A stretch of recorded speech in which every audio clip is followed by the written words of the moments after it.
Welcome back, everybody. Tonight, it's tonight. You don't know it's tonight. You might be listening to it any time of the day. But tonight, I am talking to Dr. Paul Vanderbroek. Did I say that correctly, Paul? You did indeed, Harv. Thank you. Close enough. And Paul is coming to us live here from somewhere in Holland. No. Actually, in Switzerland. I grew up in the Netherlands. Turns out that story, but I live in Switzerland currently. I'm killing it already, Paul. This is brilliant. That's already, but I just want to take the opportunity to thank you for the invitation.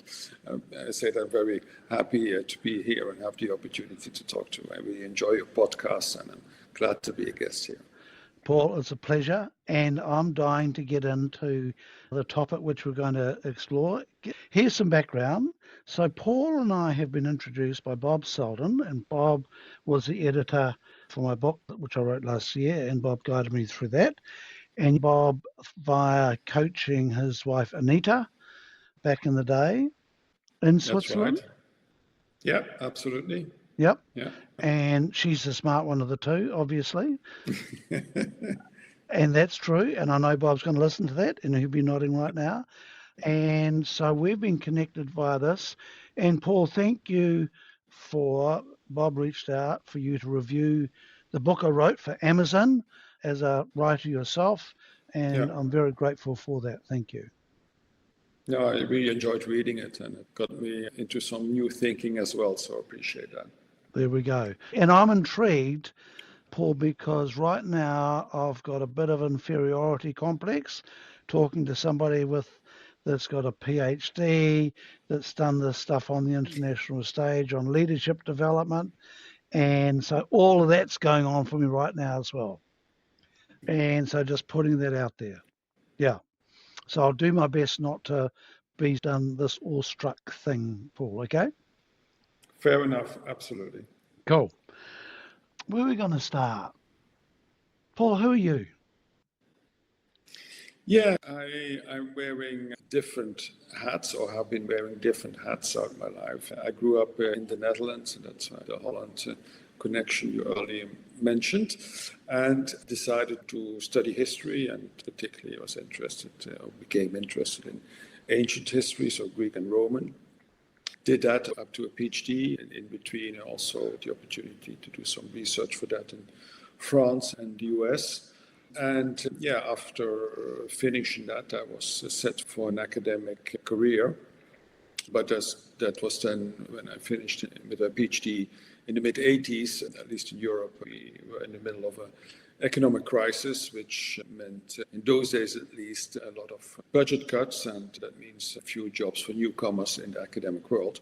So instead of sitting that out, unemployment benefits or the odd financing, I decided to switch careers and use the other part of my personality or other interests, which already applied at university, which is being interested in organizations and how they work. And actually, my PhD was about that too. It was about how leaders and followers interact in ancient Rome.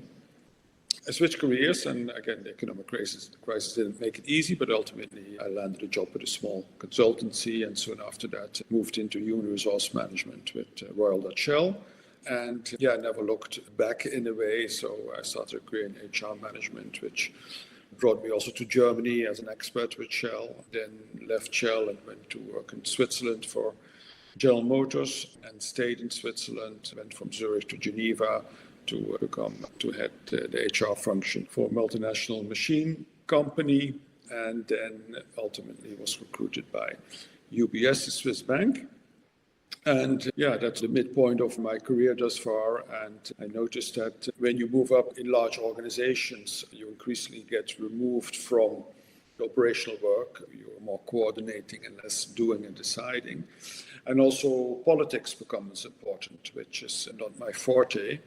So that was time to do another career change and keeping my interest in leadership and organizations and leadership development. I set myself up as an independent consultant, focusing on leadership coaching, leadership development.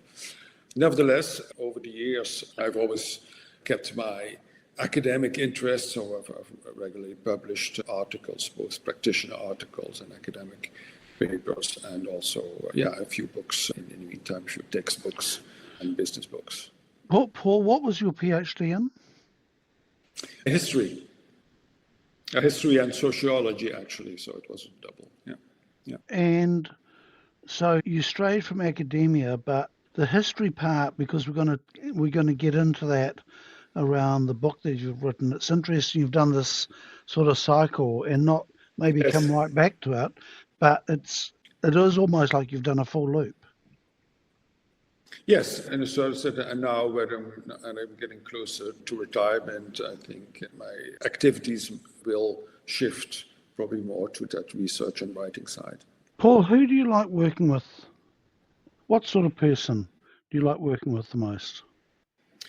Bright people, essentially, which can either be the younger, bright, high potentials or the more senior ones. I do quite well in organizations which have a fair bit of highly educated people, like in biosciences, pharma, high tech, consultancies, that kinds of organizations. Why? I guess because they look most like me. And unlike some of my colleagues who I appreciate, I'm less comfortable to coach the full suite of people. There's one thing I should add to that question, because I also enjoy a lot to work with women leaders, and over the years that has also become one of my specialization, coaching women, consulting on gender balance. Did quite some research on that as well. So that's an area of expertise, and with an area of expertise comes also a passion and enjoyment of working with these types of individuals. So I need to know more about this. How does a male, what's the word, be qualified and relevant to teach female executives or leaders? As much as a female coach or teacher is qualified to teach a male audience. So I think that's the first thing. The other thing, I think, is if you do your job well as a coach, you are able to take a position from looking from the balcony as a way and overseeing what's happening, and in that regard, being able to help the person to get out of the fray and see what's really going on. The other thing is, it is true that because I cannot experience it, I may not be able to fully identify, I may empathize, but I'm not fully identify with what is the experience of having a job and being pregnant at the same time. On the other hand, while the situation that we have a majority of men in senior positions, I know how men in organizations see women, because they tell me. They won't tell my female coach or a female colleague. And that's very important information for women who want to make it in a world where they're still a minority. This is a whole podcast on its own, Paul. It is. But I do want to have a bit more scratch with this topic. What are the things that female leaders need to know coming through? What are the most important things for them to know? And I'm asking from a point of view of being very passionate about female leadership as well. What's important to know is that to realize that whatever the difficulties they encounter are only partly due to themselves and often due to systemic issues. So let me give you two examples. One of the issues and challenges I often get to work with, because they're brought to the table by my female clients, is the work balance issue. And that often has to do with combining career and family. Now, that's reality. But often the solution to my work balance issue is I need to get better organized. The problem or the cause of it really is that the organization they work for only offer one career path, where you may continue your employment from a part-time position if you wish, but once you do that, you're off the career track, and it's extremely difficult to get off again once you want to accelerate your career again when your family situation is more manageable or the kids are bigger. So it's that which needs to be negotiated. How can I get a employment situation which suits my family situation, while at the same time not losing career opportunities for later, and what can we do to make that work? So that's one thing. The other thing is that leaders learn very well from examples and particularly role models, and that's one of the reasons I've written also my latest books. The difficulty with women is, again, in this situation we are facing many organizations, that they have very few role models. So who can I learn from in order to get to a more senior position? And that's very difficult, and two things happen. Either women say, okay, if those are the role models, these men, then I have to be like them. And so they try to impersonate such roles, and which then at some point backfires because they are not authentic in that role. The other situation, well, I mean, these role models are not for me. I find it difficult to imitate or impersonate. So what do I do? And that usually has an impact on the self-confidence.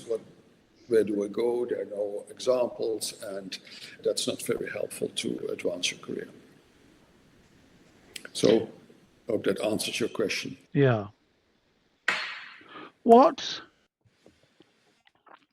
And I've written that I believe organizations often run way better under female leadership or more feminine style leadership than masculine leadership.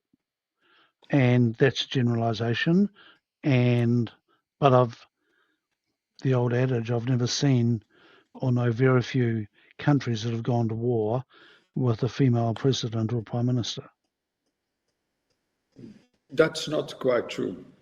And it's funny because you being a historian, I'm a generalist. So tell me about that.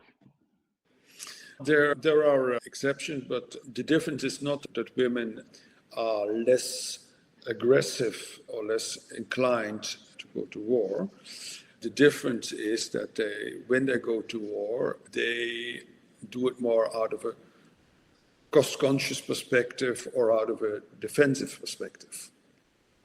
When the Falklands were attacked, Margaret Thatcher didn't think twice. Well, she had a whole team around her, said, no, we're not going to do anything. And she took things in hand and took the Falklands back. And there are some other examples of that. If you look at, in the past, Elizabeth I of England, she had a whole team of aggressive people around her who wanted to attack Spain and France or whatever. And she said, look, what does it bring? Yeah, we don't know, but it's honorable. But I can't give something, she said, come back to me if you can give me a good plan that it really brings us something, a benefit. Yep. And otherwise, we're not doing it. Yeah? Whereas, when she was attacked, the famous scene of the Spanish Armada, nobody else than her would have been able to better defend England as she did. Well, as aggressive ones, we are now faced with a situation in Ukraine and Russia, which started with Catherine the Great, who did a number of big conquests aggressively and made Russia into a world power because of that. And because in the meantime, Russia lost those things she conquered, and now they wanted to get it back again. We are faced with the situation here, but it's not really her fault because it's a long way back. Yep. So, let's start the podcast, Paul, as to the focus of tonight's conversation, which I'm dying to understand the motivation and where you began with this. Paul has written a book called LIke Julius Caesar, and I'm intrigued. Why? Yeah, so there's several reasons why. Again, it's the period of history I've always been most interested in, and also, have a PhD in, so I could say I know something about it. And the other reason is that I've come across Caesar a number of times, the first time in PhD, but at the time I saw him as a normal political leader, a very successful one, but otherwise nothing particularly special about it. But when I came across him several times, working on comparisons with that period, with the financial crisis, working with some students in Rome, using him as a case study for leadership, and also in another book I wrote about women leaders, where I came across Caesar as the manager of Cleopatra. I noticed that he's much more complex and interesting than I thought, so I thought perhaps there's some work to be done there. And the other reason is that, working with historical case studies has become something which I enjoy doing, and I've seen also as being helpful in leadership development. And then, finally, Caesar is special. He brought us, on one hand, he's very broad in his achievements. He's not the best general in history. He's not the one who conquered the most territories, but he did. Whereas most successful leaders are very good at one thing, he was very good at a number of things, and that accumulation of achievements really makes him stand out. And also, he was the origin of so many firsts. His tragic death on the Ides of March has really become, let's say, the mother of all political assassinations. After a very quick victory, he said this, Veni Vidi Vici, I came, I saw, I conquered. That has become archetype of all victory speeches. He crossed the Rubicon to start a civil war. Crossing the Rubicon has ever since been the metaphor for the point of no return. And a number of others, the US government still has a few people they call not managers or head, but they call czars, which comes from the Russian czar, which the Russians got from Caesar. It's still there, and so it's an iconic figure, and for that reason as well, worthwhile to look at him from a different perspective than all the other mini books that have been written about him. Paul, when you started the book, did you have everything you needed to know about him before you started writing, or was it about writing and research at the same time? Yeah, it's research first and then writing and research at the same time, And when you started researching him, you would have had like you're interested in to start. Everybody knows his name. So when you started researching from your angle, what popped up that you thought, didn't see that coming? Yeah, a few things. One is the importance of his upbringing, his early years, and also the role of his mother. So tell me about that. So he did, let's say that two things in his upbringing are important than his mother. One is he grew up as an odd one out, in the sense of he was part of the elite. He was an aristocrat, but an impoverished aristocrat. His family didn't have enough money to live in a nice neighborhood, but they lived in a nice house in a poor neighborhood. So that means that among his peers, which he interacted, he was always the poor guy. We don't have much information about that, but that's the reality, and we can imagine what that meant for him in growing up. In his neighborhood, he was also different because he was a rich kid in a poor neighborhood. It also had an impact, and for one thing, it made it easier for him to interact with his soldiers later on who were from social states. So he could relate to the common man. Absolutely, and also know what it is to be different, and what diversity means, and they used that also to his advantage. The other thing is that he grew up in a very violent period with two successive civil wars, which were really nasty, where Yugoslav Balkan style in the 90s, where neighbors told off neighbors to the authorities because they were from the wrong party. Yeah, so just to finish the story about the violence, I think that had two impacts on his life. One hand, his values. He was not against violence, but he was one of his key values was forgiveness and clemency, because he saw that was missing in that time and he didn't want to see that again. And the other thing is that he was very wary of close friendships, because you've seen so many people, so much treachery, and I think, and also growing up as an only boy, made him careful to enter into close relationship. Now, his mother was from a much richer family than his father, but Aurelia, as she was called, seemed to have signed up for Caesar's father's project, which was to bring up the family again into the top of the Roman society. So a very ambitious family project, which in Rome, if you want to move up the ranks, that meant political jobs, do them well, and or military jobs. Aurelia signed up for that, and when Caesar's father died, when Caesar was a young adult, which for the Romans was about 14, 15, she took that project over, and she used her network of her family, her wealth, to push Caesar into that career and realize that family vision. And she's been there for the biggest part of Caesar's career until she died, in an active role in the background, because there was not much more she could do as a woman in this patriarchal society. So how does a young man from a modest background rise to the position he did?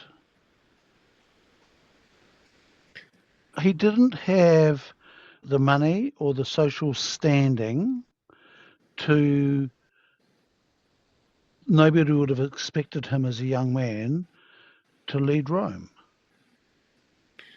No, that's true. She, first of all, gave him an excellent education, hired very good. Homeschooling was the standard for the Roman elite, so she hired excellent teachers from Greece and from Egypt to teach him. Then she used her network to get him his first job, and then a second job when he was abroad studying.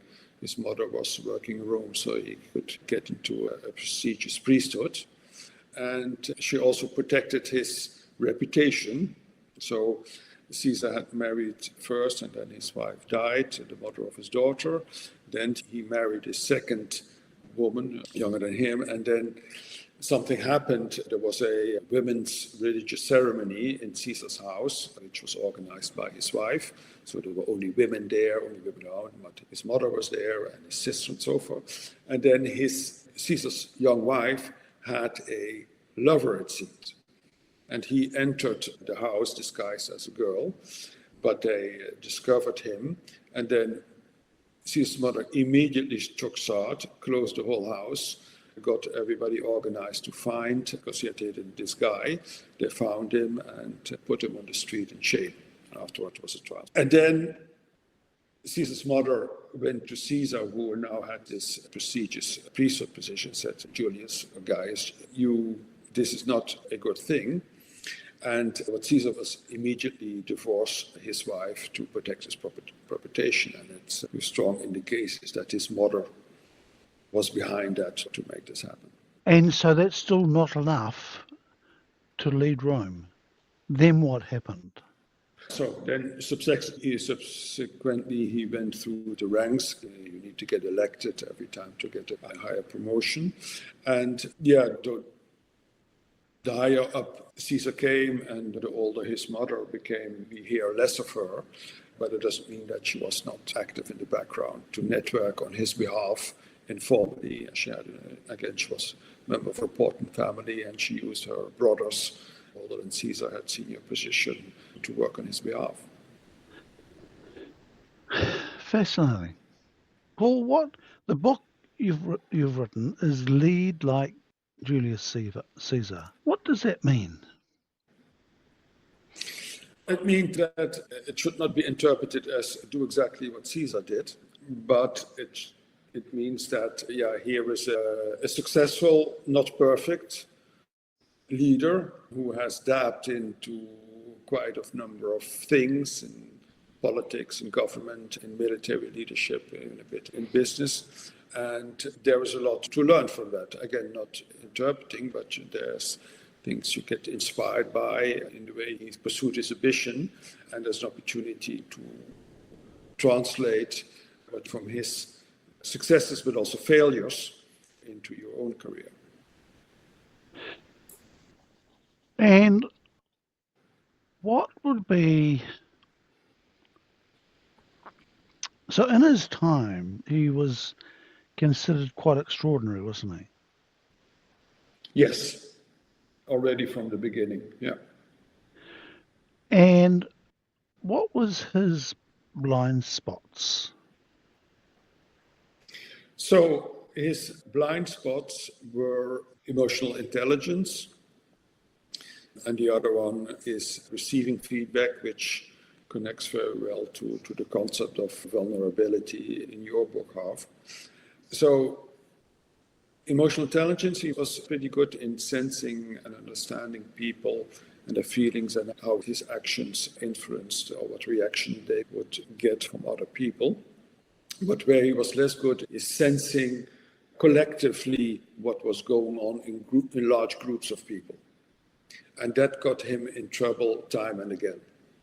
It got him in trouble in the Senate, where he was several times, even if he had the best rational arguments and super plan, he did not sense what was really going on and why people were not agreeing or following him. In Gaul, which is this great conquest of Gaul, a super success, but nevertheless, when he had conquered everything, all of a sudden, poop, there was a huge revolt, which almost cost him the conquest, and he didn't see it coming, because he did not see that there were some emotional, ideological things going on, which made these Gauls, even if they were conquered already, still rise up in revolt. Something similar happened later on in Spain. And because Caesar was very good, he, in all of those cases, he's been able to, with considerable trouble, to overcome that and come out winning until the last time, because in my view, and I think that in that respect I've added a bit of a new perspective to the Ides of March, he was assassinated because he did not sense this dissatisfaction which was brewing in a considerable part of the elite. What's a world leader that has been very good at sensing the crowd? I think the first one which comes to mind is Churchill, because he was far from perfect. He botched a few things earlier in his career. But at that moment in the 1940s, he was the only one who sensed this country is ready for war. This country is not necessarily wanting to go the appeasement track, which everybody else thought would be the case. And he sensed that and played on that, and it worked. And I think Roosevelt is another case who sensed that this country, US, which has grown up individualistically, with, as they call it, the pursuit of happiness, where everybody takes his future in their own hands and has the opportunity to do something. And that really was a success story until the crash of 1929. And Roosevelt said, well, now this country is ready now for a more collective approach with the New Deal. And yeah, it made him win the elections. Look, the irony of this, Paul, this is crazy because this is the second conversation I've had with a historian in 24 hours around the New Deal. Right. And this woman that was an American historian talking about the Americans go to war with each other every 40 to 60 years. They have a big fight and they're going through that right now. And he knew that period was up, and was part of that New Deal was to stop the conflict of that time. Yeah. Which is, and it's interesting. I hadn't, as soon as you said church, I thought, oh yeah, but what I hadn't thought about was sensing, because everybody else had capitulated.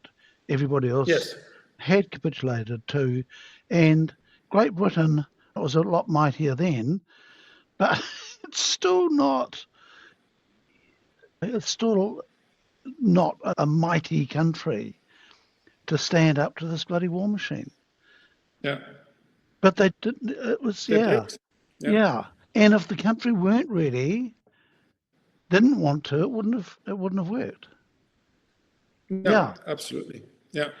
And to stay, we don't need to add it on, but I think Thatcher is another example. She sense that the country was ready for, including the working class, for a more individualistic or less collective approach. Yeah. Look, and so if you take that back to a CEO role, Paul, how does that translate into, and we're jumping around here a little bit, but I just want to bring No, it but back. it's a relevant question. Yeah. When you bring it back to a CEO role and sensing the crowd, how does that work? Or not?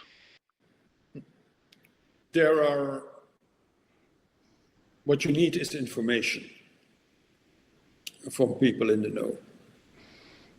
And there are things you can do to get the information yourself, to be visible, to go to place and so forth. But what is extremely important is that you have a feedback network, and that brings us back to Caesar and your book, the vulnerability part. So one of the other weaknesses of Caesar is that he was so keen on being good, get excellent results, which also was pleasing his mother and dad, by the way, and that he made it difficult in his attitude of self-confidence and high performance and so forth, made it difficult for others to give him feedback, not because they were afraid of speaking truth to power, but more because, and there's some interesting research has been done in that, because I think, if he has that job, he probably is there for a reason. And secondly, if he shows himself that he's so confident doing it, who am I to tell him otherwise, or to tell him that he needs some feedback?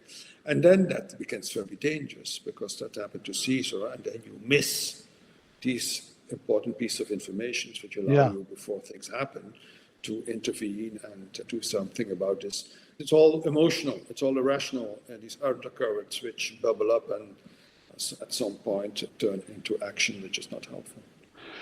I'm going to jump to something that happened today in Formula One. I'm not a car enthusiast at all, but I am fascinated when I read when things have gone wrong. Red Bull has been successful for a number of years, and today, in the last 24 hours, they have sacked their boss.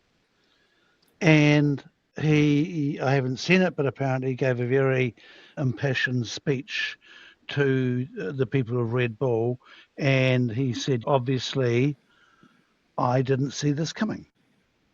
Now, he's been very successful for a period of so many years, and this year he's not. And the Ides of March, yeah.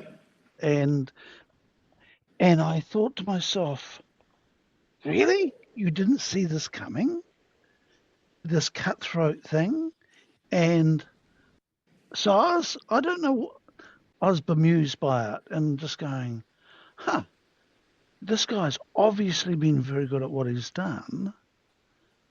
He's had a bad year this year, and they chop drivers. They're merciless, Yes. the way they drop drivers. And I thought, wow, and he didn't see it coming. And I'm going, yeah, I was really surprised about that. Yeah. And so that's the sort of thing you're talking about, is when leaders are not getting information coming back to them.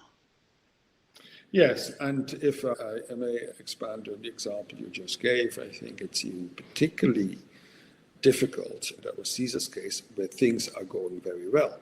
In the case of Red Bull, I mean, you can say things haven't gone well for years, so he could have started to ask a few questions. Because people may not be happy about this performance. But in Caesar's case, he was doing very well. And still people were, again, unhappy. And that's the case of CU, that it has happened at Unilever a few times. There have been the big Dutch, which comes from CEO changes fairly suddenly, fairly briefly, because it was either from the organization or for the stakeholders. There was something going on, even which they did, or they had less confidence in the future, and choop, all of a sudden the CEO was gone, and they didn't see it coming either, even when the results are fairly decent or even good. Yeah.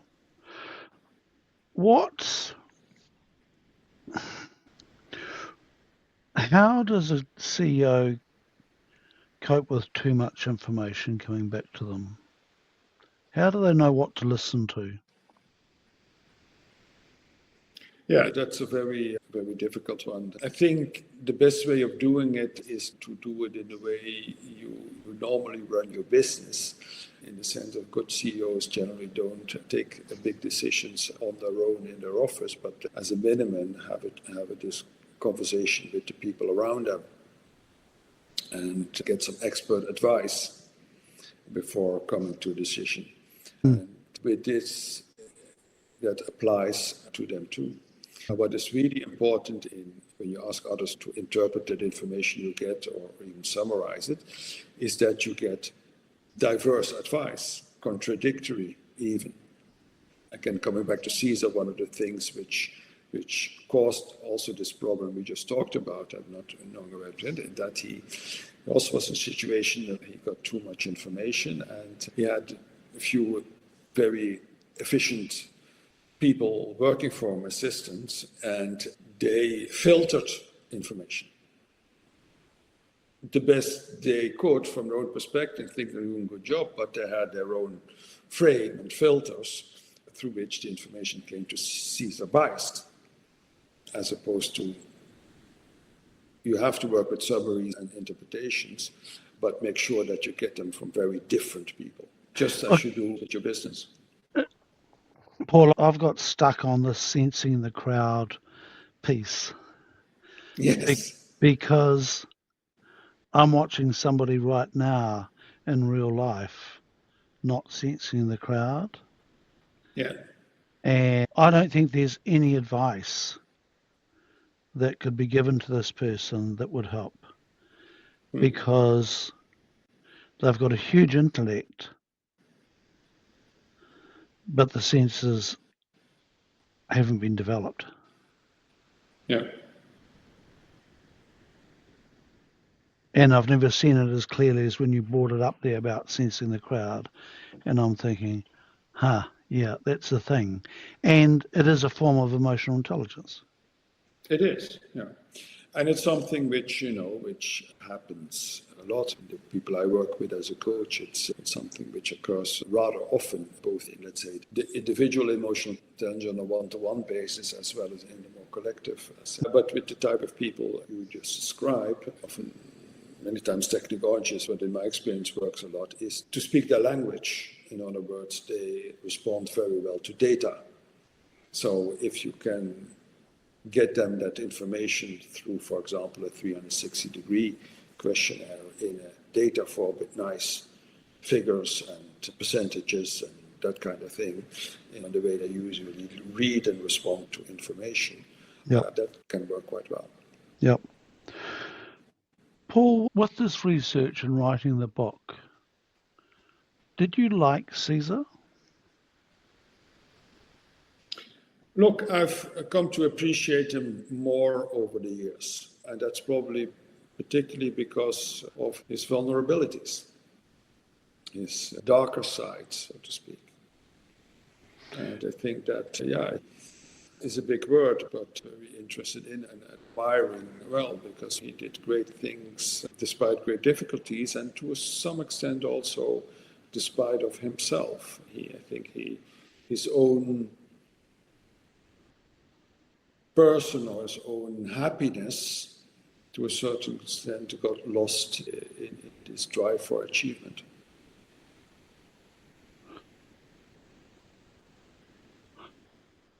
And how do we know? Because the thing is, this is all going off historical writings. How do you know if they're accurate as a historian? Yeah. No, that's a very essential question, of course. So sometimes you actually find things. So we have written documents in stone or in bronze where it says, in this year Caesar was consul, and in that year he was dictator. So, yeah. And if you can combine that piece of hard evidence with things that have been written in the time, then you say, okay, what this person, at least this piece of information that this person has written in a letter or in a speech is accurate, because we can see it on this piece of bronze or in stone. And so That's how you build up the accuracy. And of course, the more a fact appears in different sources, the more likely it is that it's accurate. 100% accuracy is difficult to achieve. Yeah. But to be honest, if I worked with a person, or even if you work with a case study of a CEO who is living now, how accurate is that? If you ask a CEO, tell me what you did last month, and let's work with that, it's hindsight. Yep. And it's an opinion. Yes. Yeah. And look, it's something I put at the beginning of my book, was this is based on a true story. Based on, exactly. Not a true story, it's based on, absolutely. Yeah. And I had a block a few years ago about writing the book, and I talked to an author and I said, how do I get through this block of I'm drawing on my memory and it's my interpretation? And she said, because it's a story. You're writing a story. You're not writing a mathematical journal. This is a story, and it's your story, and you write it in your style, and you write it as close to what you think is true or is your truth.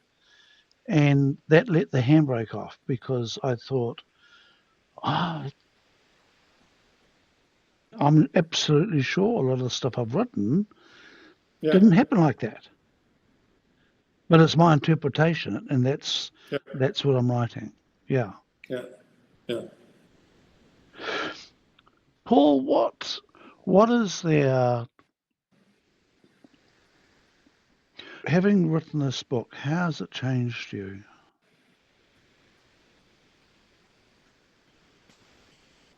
I think I've become aware of a few more things. And it has changed me in the sense that, there's more to be done in this way. And that's, I'm looking at ways to do that. No, that doesn't make sense to me. Say that again. Then there's more to be done. With this particular type of work, with history, with case studies, with using this type of information or to help people learn, because that's at the end of the day what I want to achieve. Yeah.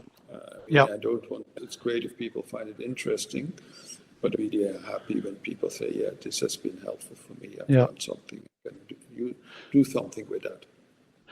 And look, Paul, the great gift for me tonight is the sensing the crowd piece. That just, I've got asterisks all around that term, because I've never been so conscious of that before. Yeah, and go, it is a thing. It is a thing.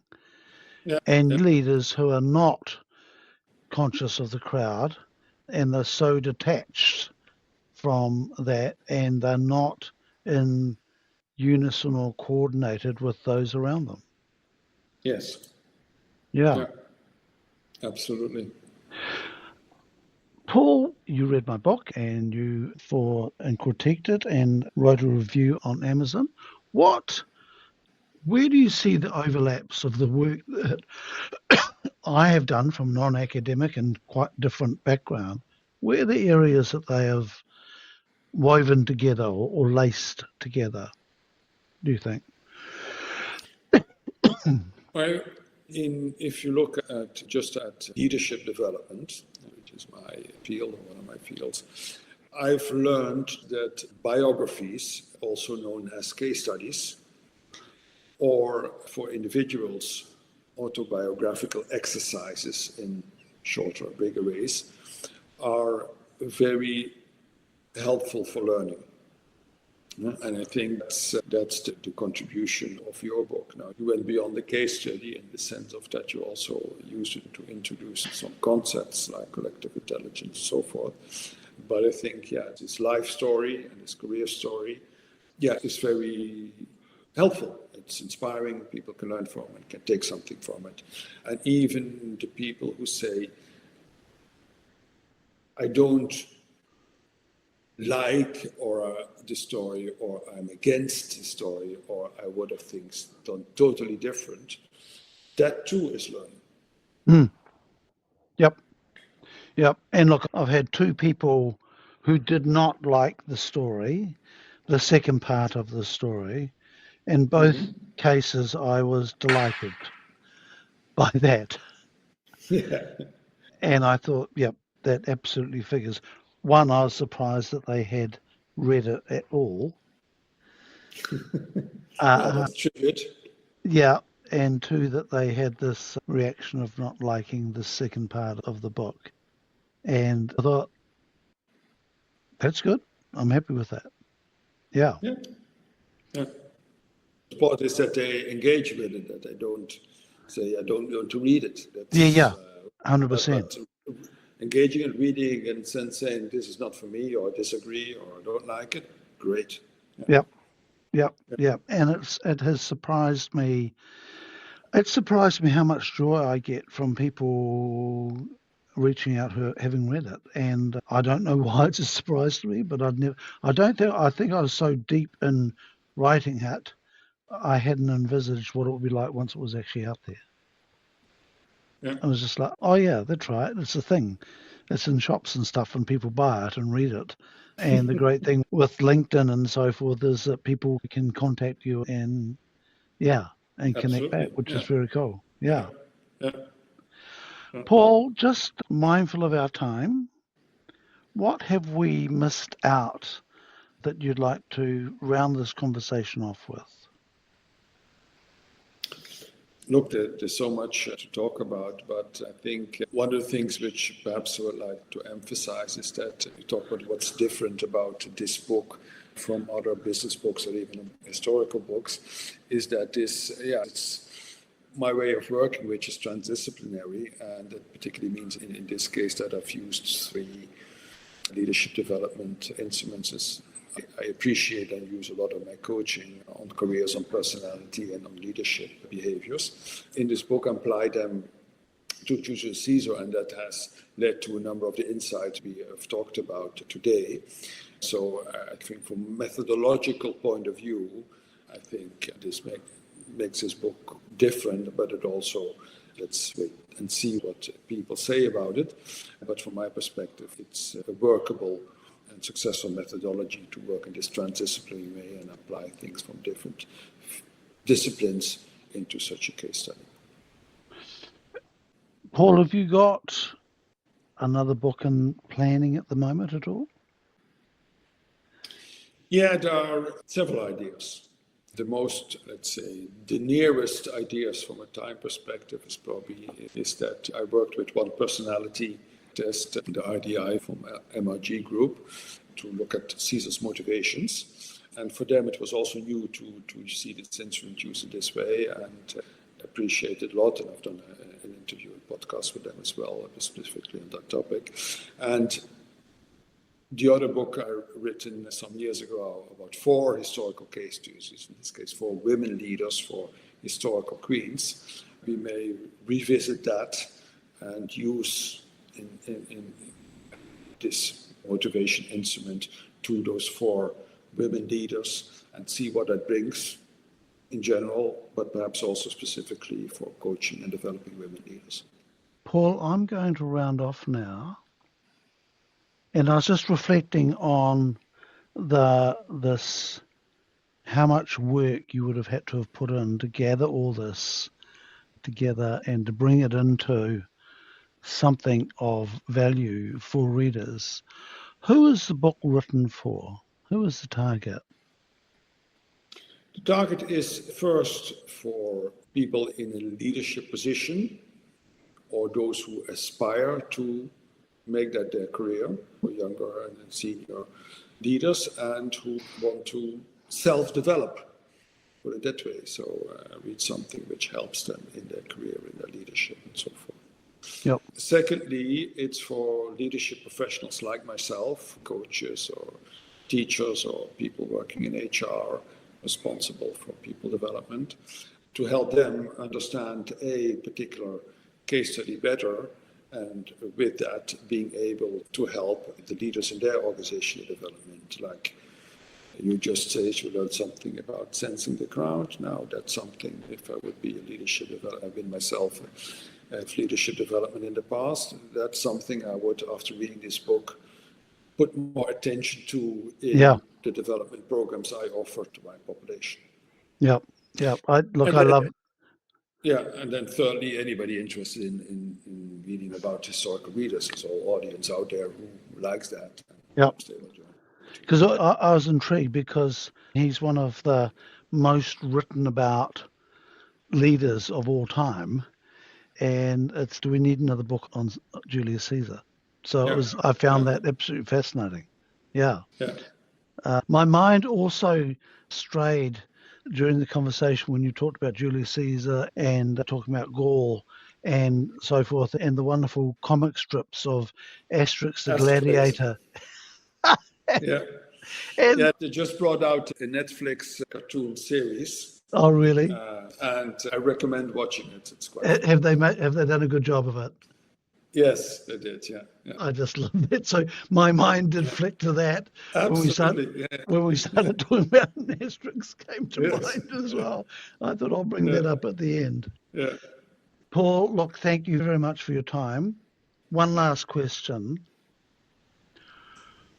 What world leader is inspiring you at the moment? Oh, that's a very difficult one. I don't think there is one who is inspiring me in the sense of, wow, this is really something good or that motivates me or makes me feel better. But I'll give you a controversial answer, Yeah. authentic as I am. I do want to mention an effective leader, Cool. Giorgia Meloni of Italy at the moment, in the sense of that. And every time you give somebody like that a positive rating, people think you endorse their politics. Right. Yeah, and that blurs the capability of people to actually see through. She's an effective leader in the sense that she'll be able to create a stable government, which is in the country so it's something rather unusual. A stable government is always beneficial for a country. And she's also been able to, as a woman leader, been able to stay authentic and being able to address things in her own way. She does not fall into the trap of being as controversial or confrontational as the French President Macron or other of her peers, but has her own way of influencing things, and she has become rather influential in her own somewhat subdued way. And yeah, she's also an example of a woman leader able to combine family and work. So yeah, it's difficult to look at her again because she's controversial politically, and that was the same problem with Margaret Thatcher as well. But from a woman leader who is effective in exercising power, whatever her politics, she is an example. Now, Excellent. probably people are going to hate me for this when I say this, but I'm saying it anyway because I can say it from a perspective of having done the research. Paul, we don't have any haters on this, I've got to say. I haven't had any of that. And the thing with collective intelligence, the thing I'm one of the very proud of is that we cover every political spectrum from the far right to the far left and everything in between. And I'm really proud that we can create space that they can come in from those different perspectives. And it's really important to create space where people can have different views and not have to hate on people because they don't agree with them. And things change and perspectives change, and it's different angles sometimes by zooming out or zooming in. Yeah. Yeah. Paul, thank you very much for this conversation and your time, and good luck with the sales. We're going to put in the link that there is if they use a link here, that people listening to this podcast can get a 20% discount, I think. Is that right, Paul? Yes, indeed. Yeah, absolutely. So we'll put that in the link as well, and stay on the line because I'm going to stop recording now and say thank you very much. Thank you, Harv. It's been a pleasure, and thank you for your great questions, which really have progressed my thinking, and I really enjoyed it. Thank you. Brilliant.